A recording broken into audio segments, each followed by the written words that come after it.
Welcome to episode 227. You're listening to Escaping the REI Newbie Zone podcast, where you'll learn the underground, closely guarded secrets that will revolutionize your real estate business. This podcast is all about helping you exit the real estate newbie zone and enter financial freedom, building up your real estate throne. This is Escaping the REI Newbie Zone podcast. And now your host, real estate investor, entrepreneur, world traveler, and nationwide mentor, Chris Bruce. How you doing, guys? Welcome back to another episode of Escaping the REI Newbie Zone. I'm your host, Chris Bruce. I want to say thank you for tuning in to today's show. I have a very special guest I'm going to be bringing on in just a little bit. But before I talk about our guest today, I want to make sure that you have subscribed to the podcast. All right, you can do this from your iTunes or podcast app, Stitcher if you're on Android. Also, please feel free to leave us an honest review. Okay, this helps push us up in the rankings, so that way more and more people can get this information. So leave us a review. Let us know how we're doing. I don't know, good or bad. I don't care. Just leave us a review. Let us know. And this will help us push up in the rankings. Also, I want to say I do appreciate all you guys reposting and posting, you listening and tuning in to this episodes on your Instagram, social media. I appreciate it. If you want to, please go ahead, tag me in the post on Instagram or Twitter, Facebook at Detroit Mogul. I'll go ahead and repost it. Okay, because I love to see you guys, at work or you're driving or for dollars or wherever you're doing and listen to it. And I will repost it to my followers and let people know that you've tuned in. All right. Now, today's guest is a guy who's been in real estate for just a few years. All right. He actually got into the business, which you'll see. He got in from his mom actually introducing him to the business because she was a really successful realtor. And they both got introduced to the wholesale a little bit later on, and he quickly started to have some success with real estate. From there, he had, which you'll hear about, some trials and tribulations and things like that. But he was able to overcome it, really hit the ground running with his business again with wholesaling in Philadelphia. And the special thing about this guy that I'm about to bring on is that he found a unique way to really just outbeat his competition, okay, and stand out from everybody else. And that's putting these digital bandit signs up by using Facebook ads, okay? And he has been absolutely crushing. I'm talking about he's been getting leads, seller leads from Facebook for $5 to $8, $10 a lead, okay? And turn those into $20,000, $30,000 profits, all right? This guy's made over $100,000 just running little Facebook ads, guys. They're spending about $10 to $20 a day, okay? So if you have been trying to figure out what can I do to, stop spending so much money on direct mail, stop putting out bandit signs, figuring out, everybody's cold calling, what can I do that's different? Well, this episode is for you because my friend who's going to be talking on this podcast is going to be sharing with you the strategies and exactly how he puts these posts of these digital bandit signs, as he calls it, these ads. And when he puts them up, he gets a lot of engagement, a lot of people starting to fill out a form of wanting to sell their property, and how he gets on and closes those deals over the phone and starts to make $5, $10, $15, $20, $30,000 profits on these deals. Okay, so let me go ahead and wait no further. Introduce our guest today, my man, RealEstateDom. All right, how you doing, everybody? Welcome back to another episode of Escaping REI Newbie Zone. As I told you guys before, you have been hearing me talk about some different strategies in marketing to find leads, and I have a friend of here that is on the guest, like I told you before in the intro. He is absolutely been crushing it in Facebook ads to generate leads. And so I'm glad I got him to take some time out of his day. Usually he out here hustling, buying houses all over Philly. But he took time out to come on this podcast. So let me go ahead and welcome my man, Dom. What's going on, Dom? How you doing? I'm doing good. How you doing today, Chris? Doing good, man. So for people that might not be connected with you on social media, not seeing your progress, kind of just tell me a little bit about your story. Like, what were you doing before real estate and how you got into the game? Before real estate, I wasn't really. I was just like running in the streets. Running the streets here and there. But I was always like really in real estate because my mom was a real estate agent for like 20, like now like 28 years, whatever. So I always was in real estate, watching her rehab houses and stuff like that. But when the market crashed in like 2008 and 2006, 2007, she had lost a lot of money. So Okay. I had a lot, you got one side of your family that's doing, good, and one side of your family that's doing bad. So I was like, my side that's doing bad right now is, sitting running the streets, they're making more money. Right. So let me go hang with them. So and I ended up getting caught up. I got out of jail, and I started. I'm out getting this book by Mark Whitten, and just started doing it. That was like 6, 7 years ago, probably a little bit longer than that. And she gave me the book. I read it, and I came home. I just started, flipping out, like selling cheap, like bird dogging for her a little bit. And then after that, I did like 3 deals with her. Bird dog me like 7-8 grand. Okay. And that's the whole thing. That's what's up, man. So you got the family ties into real estate, man. That's real good, man. Yeah, I mean, family ties, I think it's good. But we found out about wholesaling late. I wish she would have found out about it like sooner. My mom, like, she's a real hustler, so I know she'd have found out about wholesaling like when I was like 13 or 14. Gotcha. It would have been totally different when nobody was really into it. She didn't really find out until when Mark Whitten started putting it out there, like when Facebook came around. So it was a little bit different. But she had a bunch of rentals, and but the market took, like everybody took a hit. 06 or 07.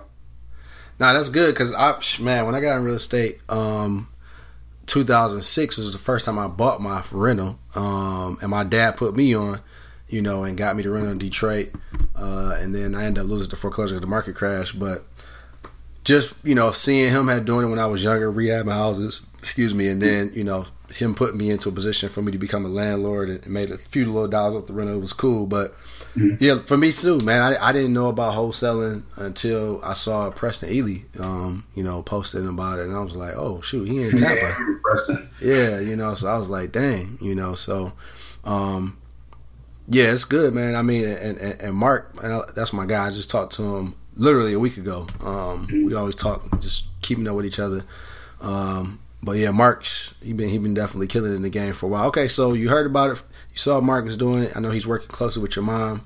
You did some bird dogging. You got some deals.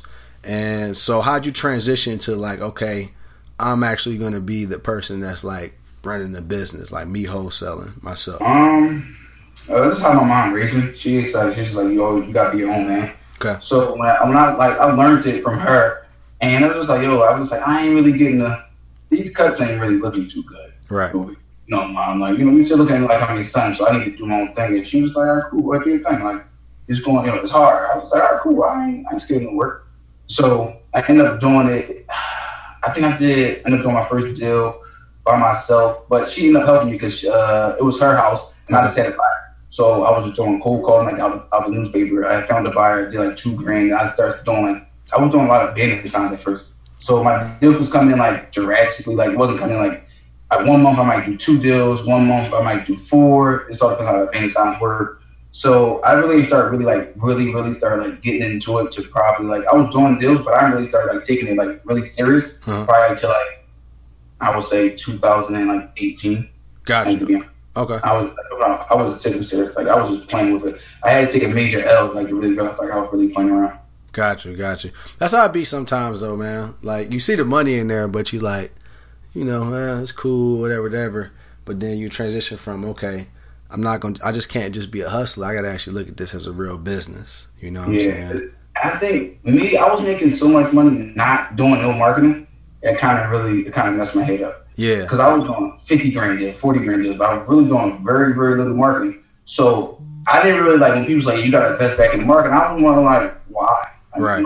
A deal was like, I was always like, so deal when I first started, like, deal was just fall in my lap. It was just like, one of my guys was like, oh, Don, you know how to negotiate real good. Come to this house with me and negotiate. And the person might be asking, like, do something. I go there and talk to the person, they offer, I give them like the 150. Then we get wholesale. So then we get JB the deal. So I was just like, I don't really need that. I don't need to market that much, whatever. But then I realized, I'm like, oh shit, my income, it's always fluctuating just because I'm not marketing correctly. Right. And then when I really know how, that's when I really started digging deep in like how can you market, how can you make your phone ring and stuff like that, doing direct mail and all that other stuff. Gotcha. Okay.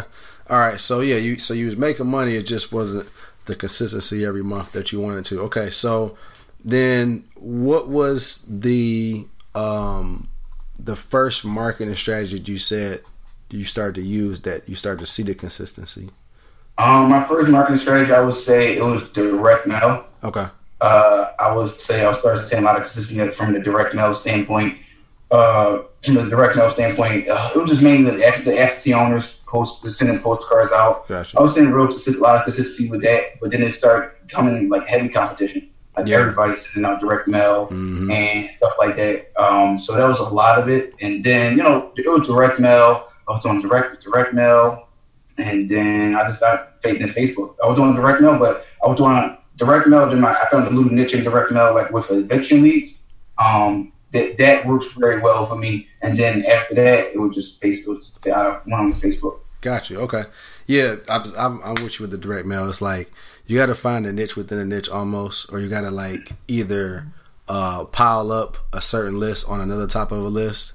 You know, like, because if you're just running just abs owners, you know, you end up, there's a lot of competition. And then you got people that are saying, hey, man, stop sending me stuff. This is the 5th postcard you sent me. And it's like, yo, this is actually my first postcard. Yeah, you get a lot of that. I'm like, yo, you keep sending me postcards. You sent me one last week. I'm like, I didn't see nothing. But you kind of go along with it. And I'm like, okay, there's no problem to get on my list. But at the same time, I think it's like you said, you just got to like compile that list and just kind of get to the people that really nobody's getting to. And, you know, I know you do a lot of cold calls, so I know that helps. Yep, absolutely. Okay. So, all right. So you say, okay, you know, I need to shift. I need to put myself in a different position that everybody is not doing, you know, put myself in a different lane, which is with the Facebook ads. So initially, did you have any Facebook ad experience or social media ad experience at all? No, I didn't do. I ain't never run like a social media ad before, nothing like that. I just went in there like, I was just like, all right, listen, I need to do something. I need to do something drastic, and I need to make work. So when I realized, like, I'm not like a social media type of guy. I don't got a Facebook page and all that. So when I was looking at like, I heard everybody kept tweeting about Facebook, you know, Facebook, you can do this, and I kept digging more and more into Facebook, and I found, you know, Chris Chico. Yeah. And he went through I went through his course, and it was like, oh, like, this is like, it's not hard. You just gotta go through it, and then I just implement it. Yeah, that's crazy, man. I had Chris Chico on the podcast as well. He's definitely knows his stuff when it comes to Facebook ads. Like I said, I'm glad I started diving into it as well, because you know, me and you got a mutual friend, Mike. And Mike's taught me, you know, a lot with Facebook ads. But okay, so. Let's talk about the Facebook ads. All right. So one thing I love about Facebook is I forgot how many. I don't know the stats. It's something like 1 billion users on there.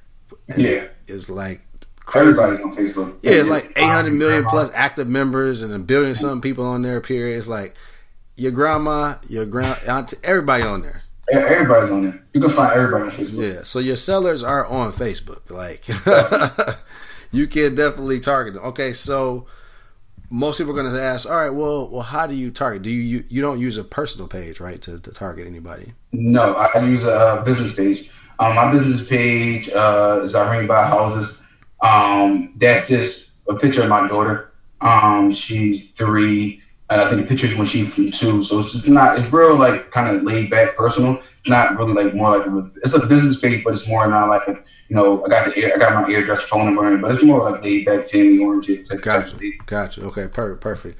Okay, so yeah, what we do with ours, we have a We Buy Houses page, and we brand each one in each city. I think we got like 100 something pages, but we're only using one for right now, really, to run ads with.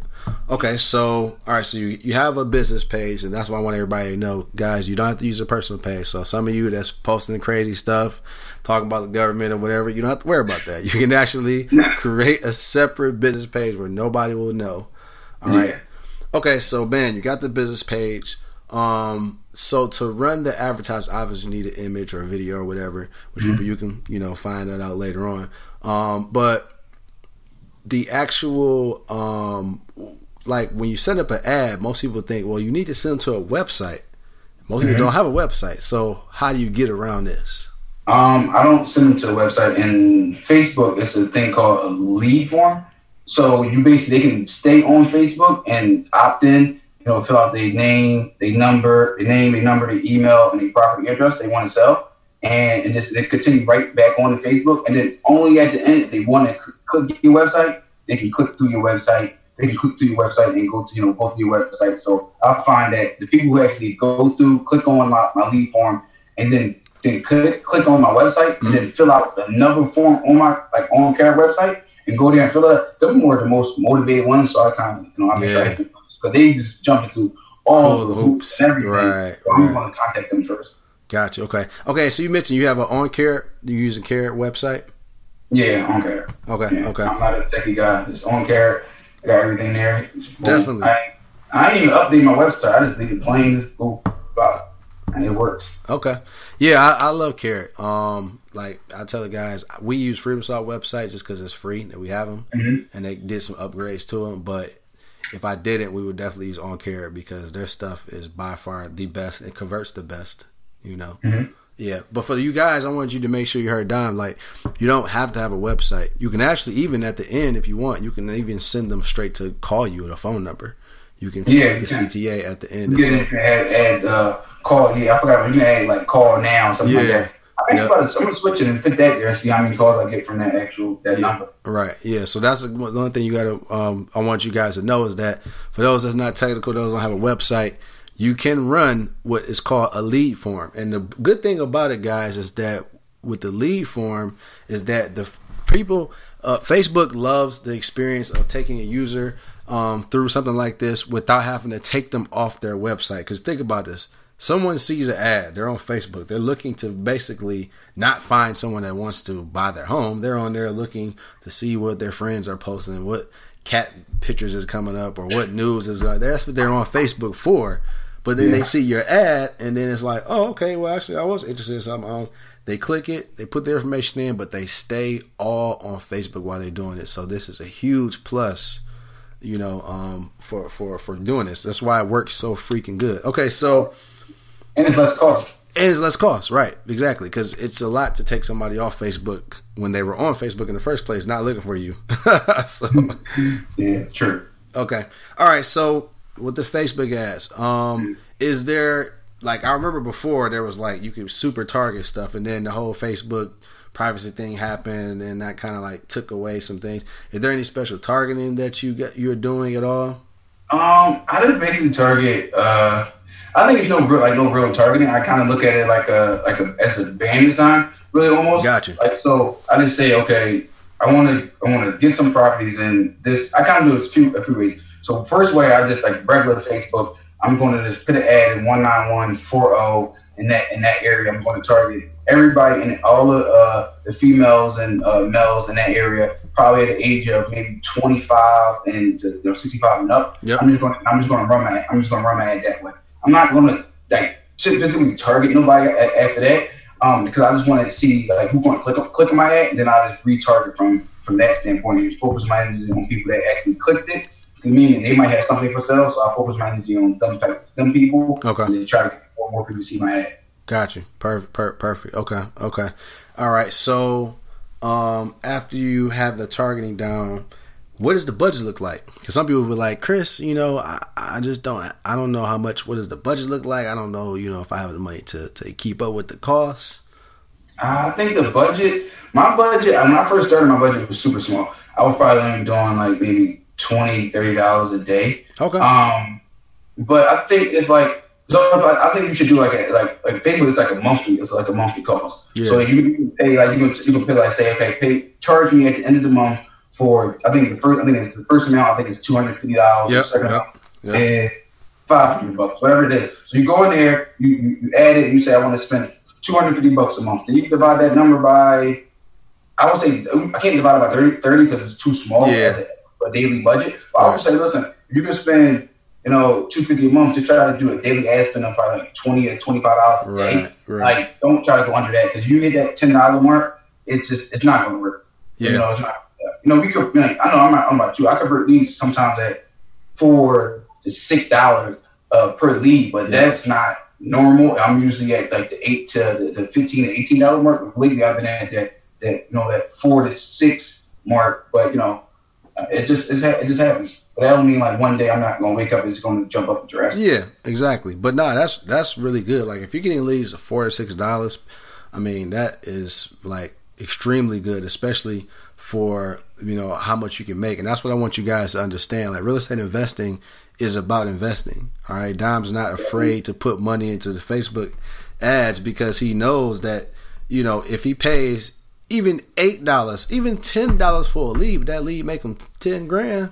I mean, was it worth it? Come on. Yeah, you could even spend. I think on one of my campaigns, I was spending. It was a high end neighborhood. I was spending for a lead like $28, $32 per one lead. Okay. But I ended up took me 15 of them leads. I think it was one of them numbers, and I did we did like a $32,000 deal.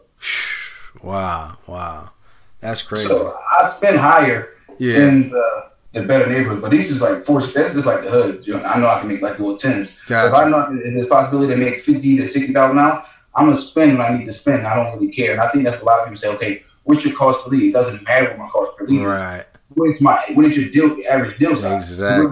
You're worrying about the wrong thing. You're worrying about the average cost per lead. You shouldn't worry about, okay, if I'm making $10,000 per deal, how many leads is it going to take me to get it to 10,000? If you're going to take me 50, do the math. Okay, now if I can spend half of that on that lead and just do more, because everybody trying to spend the cheapest. I just want to outspend you. Exactly. I just want to outspend you on my market so you can get out the way, and then you think it didn't work, and it's really not.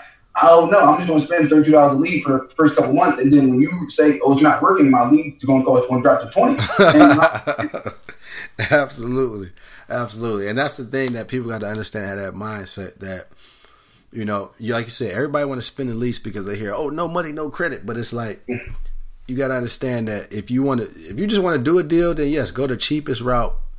But if you really want to build a business and you want to do it through Facebook ads, which is cool because you don't have to like cold calling and like direct mail and stuff like that. Like there's so much other pieces to that. But with Facebook ads, I mean, this thing can literally run, while you're sleeping. It can be bringing in leads.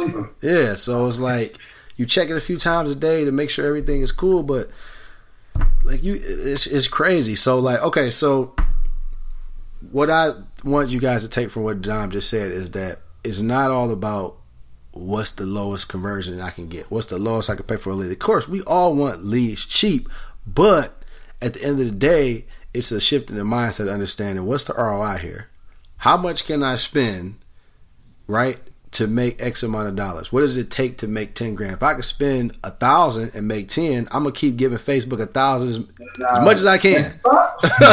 Give it to them. Just give it up. Yeah, like so it's just shit. And the good thing, guys, too, with Facebook ads, they have ad budgets. I forgot what exactly called, but it's like the budget spend that he was talking about, where they increase your budget of your monthly budget. So the first one is I think it is $250. Yeah, it's $250, $500, $750, $1,000. So like you look at it, guys, if you get past that billing threshold of 1,000, right, and you have now where you don't have to pay Facebook until you hit that 1,000 or 30 days later, you fuck around, spend $600 in ads, and it still has not came out your account yet, and you get a deal, and then you close it, like you taking the money. That's basically, it was free money.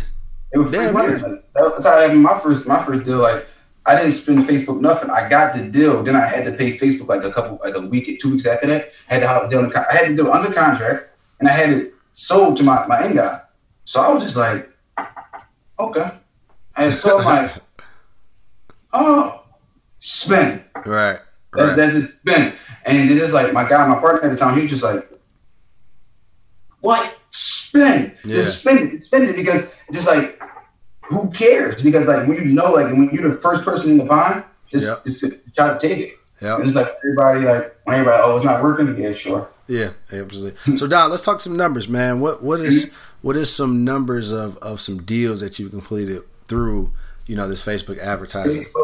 Facebook since I started this in started my first Facebook ad, I would say, I can look it up now, but I would say I started my first Facebook ad in June, I would say. Okay. June or May or June, I would say, around that time. Okay. I would say May, but since then, we did about 6 or 7 deals from Facebook. Okay.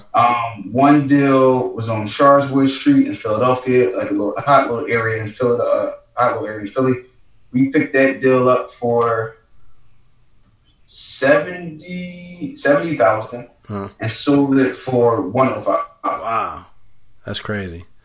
So if you could guess how much you spent to get that deal, that was one of my first. That was actually my first contract that came under. I probably spent maybe $400 or $500. Wow, that is insane. That's insane. Yeah, guys. I mean, you can't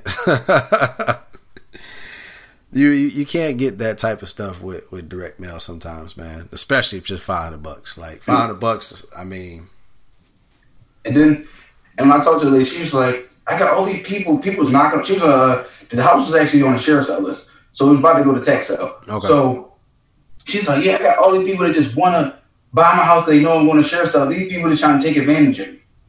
Wow. I'm like, she's like, "Yeah," but then I usually I do it virtually, but that time she had 2 houses side by side. Okay. I'm still in the contract to get the house next door. Okay. And then around the same numbers, I'm probably make enough for like $35,000 with that one. Wow. I'm just waiting for her to move out of it. Okay. Okay. So that's gonna be another deal, but I'm like adding up, and we close to 6 figures, but I'm just not even talking about that deal. We got it under contract, and it's pending. We just waiting for her to move out. Gotcha. So we're not even talking about that deal. And she had 2 side by side. Wow. So 6 figures, guys, through real estate ads on Facebook. I mean, so my first ad was April 15th. I apologize. Okay, April 15th. Okay. All right. So would you say so if someone was new, what you would say? If someone's new, let's say, and they want to do an advertisement, it doesn't take but a couple minutes for it to get approved. Mm-hmm. How long do you think it would take them to just start getting leads, give or take? You can get leads right away if you do it the correct way. You can get leads. Like my first time doing it, I got leads. Like I did it like at 12 o'clock at night, and I think the next morning I had like 3 or 4 leads that came in overnight. That's good. That's so, good. Like, and then I think out of the first 10 leads, I did a couple deals out of that. Nice. I did 2 deals out of the first 10 leads. You just gotta be on when they first call in. Yep. It's overnight. But I'll say the lead, my first deal from Facebook Sharswood took me, I think, about 45 to 60 days. Okay. Almost, because it was just a little bit title problems. Yeah.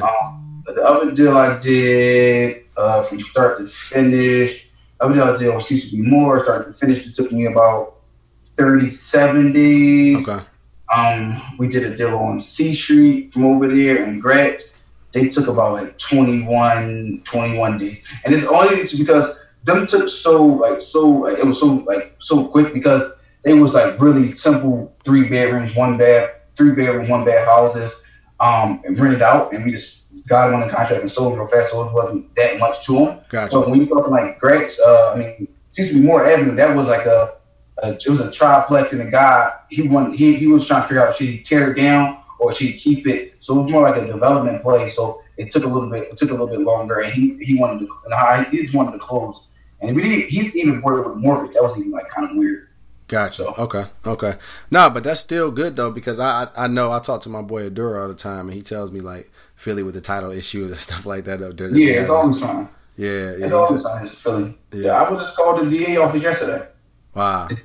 Because I flipped the deal that it had a fraudulent title. Damn. I didn't know. I JV'd the deal, so I had the buyer side. My guy Vern had the seller side, but we didn't know that the guy did but it was in papers. He did 15, 16 houses. Oh, okay. He was just selling them out for $50,000. But I told him, how you supposed to know exactly? Yeah, the title company didn't catch it. Right. It was you're not saying you did anything wrong, but you just you sold one of the houses. I was like, cool. And it was just but we got a problem with that in Philadelphia a lot. People still on houses left and right. Yeah, he did tell me. He did tell me some crazy stuff to be happening up there. But nah, that's still good, man. I mean, because I know a lot of people that listen to this, they're new. They haven't got their deal yet. You know, they haven't even got a deal on the contract. So, like, you just say you can put up an ad and start getting leads. Like, there's some people that have not even got their first lead to talk to a seller yet. You know what I mean? So. That's why I like this, is that literally, you know, you do a direct mail campaign, you get calls and stuff in the leads. It's going to take you about 3 or 4 days, give or take, after the mail hits. But with this, you know, you can literally start getting leads instantly. So that's the great thing. Okay. All right. So made 6 figures with it. I know now you're scaling up. For people that are listening to this that, you know, want to maybe, you know, test this out in their market, definitely go in and get started with this. What would you recommend them, you know, to do? I would say just test certain things out. They try to be more personal in ads. Just try to be more personal. Like, okay, it's like you got a button for like get it off or stuff like that. They try to be like, just be more. Don't be so aggressive. Like, oh, we buy houses. I think that's kind of like. I did a test with the we buy houses versus like you buy houses and I buy houses. The more personal side always win. Okay. Way more than like the more what you call. I would say just do like a whoever buy like Chris buy houses in Tampa. Right. And, like that's that because that kind of pulls a little bit more. Maybe it's with you. And I know you got a daughter with you and more in there. If they pull more the you know the females and they pull more towards the girls stuff like that. And they opt in more instead of somebody more outlandish wise. So I would say just basically test that and just don't try to be don't try to be like a super salesman on your copy. Gotcha. Definitely. I agree too. Because if you think about it with Facebook, people love seeing like family pictures or, you know, a picture of your kids and stuff like that. That's they're used to seeing, and that pops up as almost doesn't even look like an ad, you know. No. Yeah. It's just like it's a regular day, like, oh no, but it's just like, hey, I want to buy houses in this neighborhood. I would say just try to be super personal and doing the Facebook ads. Another thing is, when you do get a phone call, you do get an ad, a lead, call them back instantly. Just try to call them back as soon as possible. Like whatever you're doing, try to call them back. I got my Facebook ads going through my CRM, which I use. I know a lot of people use Podio. I use the service Follow Up Boss. So it's a little bit different. It was made for realtors, but I like it a lot better. It's a lot of functionality. So as soon as the lead comes in, the follow up off my system actually texts the lead right then and there. It texts them, and then it comes nice. It texts to me. It texts them and come right back to me. But if they text them, the lead want to call me, and they call that number, it's gonna come right to me, and I just get on board. But I just try to have a response time with them leads in like 3 to 5 minutes because once you want them to get to them, you're not really calling them, you're not really reaching out to nobody else. And, you know, just try to stay personal and just don't, even when you're on the phone with the seller, just don't try to be pushy. It's not really like, it's like, it's just not, a lot of people say it's like, it's about what I want. It's not really that. It's just, you really listen to the seller and just like build rapport with the seller. Don't try to be like greedy and just try to say, okay, what do you really want out the situation? They're going to tell you what they want. They're going to tell you the price they want. They're going to tell you how fast they want to go. They're going to tell you everything. And so if you do that and really listen to them, you don't really got to, you got to make offers, but at the same time, if you're really out here just talking and building reports, like you won't realize that the seller, the numbers is just going to just match up. Right. So, okay, this number, okay, and you educate the sellers, okay, boom. Even before you say, you ask what they sell, you go, you know, what type of number you looking for? 60, okay, you know, there's property around this neighborhood, so it went for this and this for that, and just educate them and talk to them, and you'll get the number you want, so. Nah, definitely. Oh, and one thing I do want to cover before I get you off on here, because I forgot to ask this question. I know people are going to be asking. Okay, so once the leads start coming into the lead form, where do they go? How does people access that information? Oh, you access that information that comes to the lead form. You'll go in I think it's called look at it now, the Facebook Business Management the Business Facebook platform. Yep. You go there, and you go back there, and you just go in your ad manager account, and you can just click it right there, and you just drop the leads off. So leads is really easy to access, but I would say I would try to say use your CRM or you try to use like Zapier and have Zapier text the lead to you. Right. Before I was using Zapier just to text the lead to me, to me and just, all right, boom, every time he come in, they just text it to me. And I call them right here on the spot, no matter where I'm at. I just call them. And so that way I wouldn't have really had to even look in my form. I would look at it just to see my numbers, but as far as like my leads already be in my CRM and they already text to me, so I really don't have to go back in there to really look for something. So that way I try to stay out of Facebook as much as possible. Exactly. I just try to say, as long as the leads coming to me, stay out of Facebook. Run your ad, do your thing, but just try to stay out there, because when you're trying to kind of, you're never gonna be right if you don't get the leads sent right to your phone. Yeah. It's like you're gonna keep going back in there. It's then gonna be like a seller can be like really, really hot. Exactly. And then what do you use that phone for? Yeah. You know what I'm saying? Like what you gonna do? So I think Zapier, if you got a CRM, send that text and say, even if the text be sending to me, it's like, okay, hey Bruce, I know you sent me a text and you opted in about a property on 123 Main Street. When's a good time to call? Right.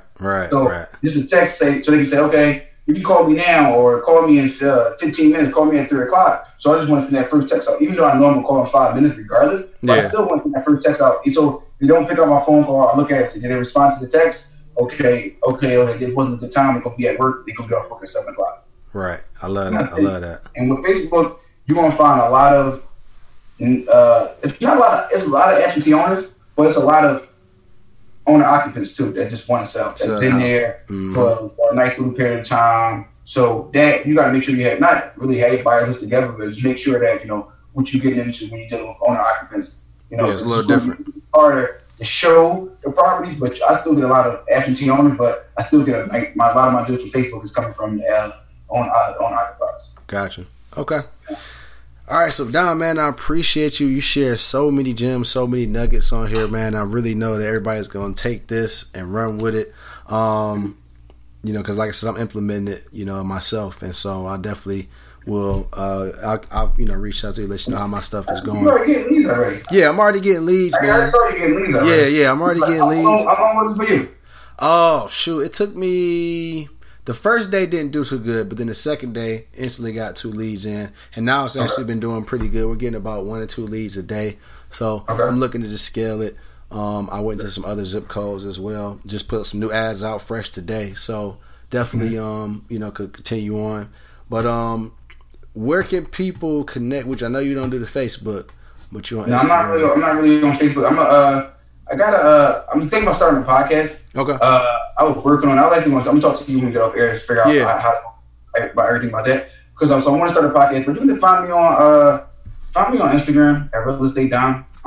Find me on there, DM me, ask me questions, whatever. I'm mainly on my Instagram, and that's why I'm really at. I'm not really on Facebook too much.